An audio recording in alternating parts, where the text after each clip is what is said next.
Today on Retro For You, we've got another repair from Stafford Computers. This Sega Game Gear hasn't worked properly for a few years, I'd say. It was sat in the window and it has a sticker on it just saying the words broken. So before I strip it down, let's power it on and see what we're up against. Now, I've loaded a game and fitted some batteries. So here's a game, I've got columns loaded. So let's just power this on now and just see actually what happens. So you can see we've got a red light, we've got no sound and no display. This is actually a very common problem with these Sega Game Gears. Most of the time the issue is due to failing capacitors. So now we've seen what he's doing before the repair, let's open it up, get those capacitors replaced and see if we can bring this classic handheld back to life.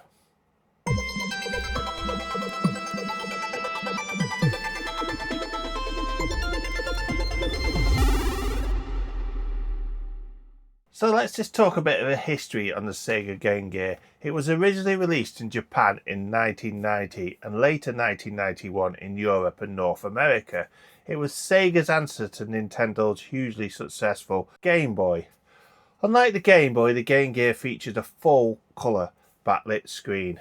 At the time, this was incredibly impressive for a handheld console. However, it did come with its downside. The Game Gear was a larger, heavier and very famous for eating batteries. It used 6 AA batteries and often lasted around 3 to 5 hours depending on what game you're playing. Because of that, many players preferred to use the AC adapter while using this, which meant it lost its portability. Another interesting thing about the Game Gear is internally it's actually very similar to the Sega Master System. Because of this, Sega released an accessory called the Master Gear Converter.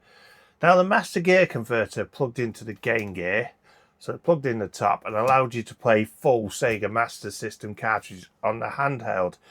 This meant the Game Gear could instantly access a huge library of games. The only downside was it made the console very, very top heavy. But still, it was a very cool feature for the time.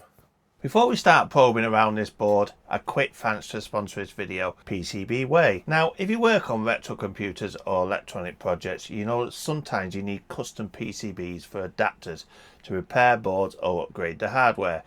PCBWay makes it very easy to go from PCB design to professionally manufactured circuit boards.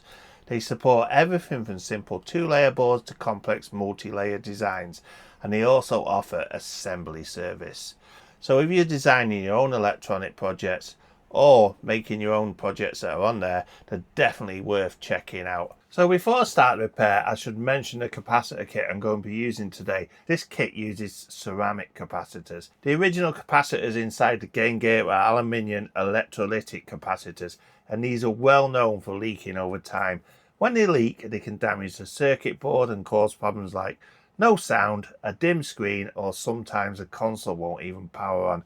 These ceramic capacitors in this kit are different. They are non-polarized, which means they can be installed in either direction.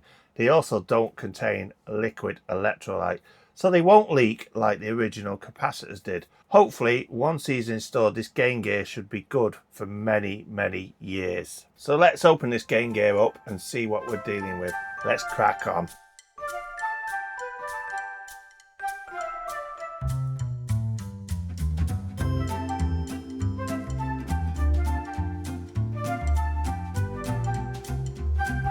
There's loads of capacitor leakage on this cap.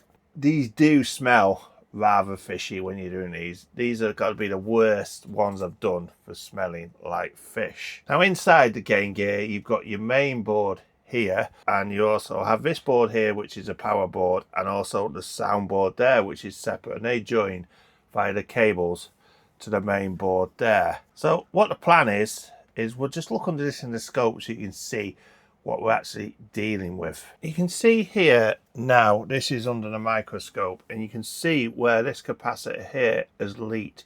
You see all the capacitor juice around there, and it's caused corrosion along there.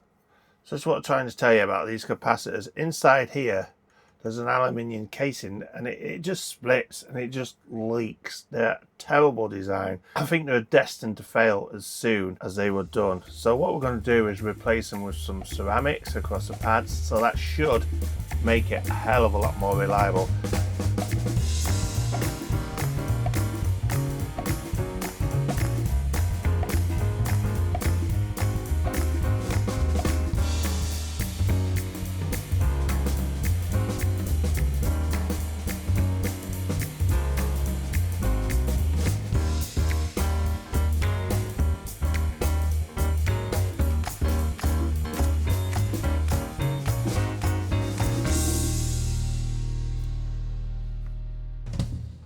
Moment of truth. Are you ready for this?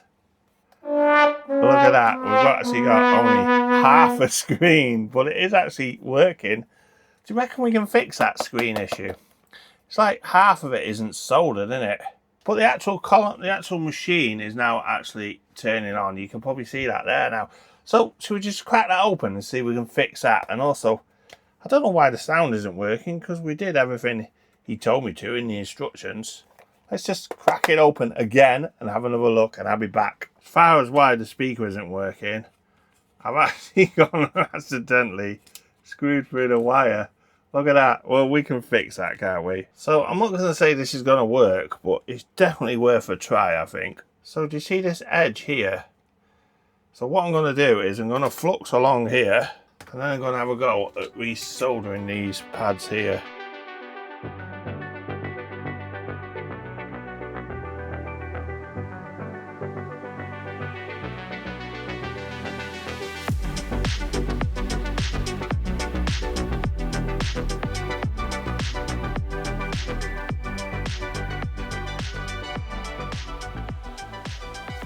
So let's just give that a go. We'll give that a clean off now.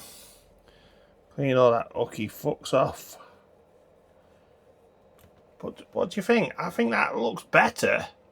I definitely think that does look more soldered than what it was.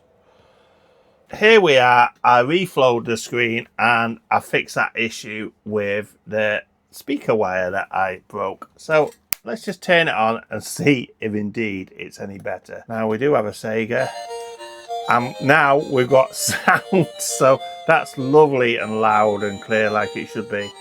Unfortunately, the screen does indeed still look as if it is knackered. We've half saved, haven't we? We've proven it, the board's working. It's always good to see these classic consoles working again, even though sometimes, like this one, they do need more work. So the Sega Game Gear may not have beaten the Game Boy in sales, but it remains an iconic handheld system from the early 90s. So thank you for watching Retro for You, and thanks again for Stafford Computers for another repair project. If you enjoyed this video, don't forget to like and subscribe, and also don't forget to check out my YouTube buddies down below. And also don't forget to drop a comment down below, even if it's hello. And on that point, I'll see you next time on Retro for You. See you soon, guys. Bye.